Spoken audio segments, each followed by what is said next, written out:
Arumi Bachsin makan beralas daun pisang di warung sederhana banjir pujian. Menjadi istri Wakil Gubernur Jawa Timur tak membuat artis cantik Arumi Bachsin jumawa. Istri Emil Dardak malah terlihat santai menikmati hidangan warung pinggir jalan. Tak pilih-pilih, Arumi Bachsin santai makan dengan alas daun pisang.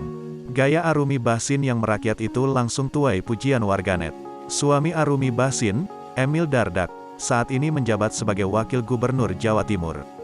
Meski bukan artis lagi, Arumi Bachsin kini disorot karena kehidupannya sebagai ibu pejabat.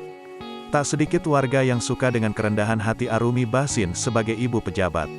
Termasuk pada momen yang baru-baru ini ketika Arumi Bachsin menunjukkan kesederhanaannya. Arumi Bachsin membagikan aktivitasnya kala melakukan perjalanan dinas ke Madiun. Saat itu, Arumi menyebut baru saja mengikuti sejumlah acara di Madiun.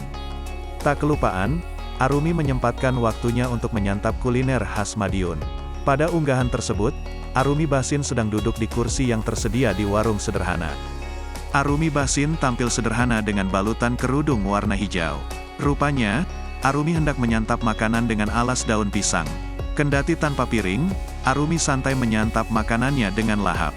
Ia merasa girang bisa berburu kuliner di Madiun dalam bepergiannya hari itu. Dari video tersebut, Arumi Bachsin langsung ramai pujian karena gayanya yang sederhana. Walau istri pejabat, Arumi Bachsin tak gengsi membeli makanan murah meriah di pinggir jalan.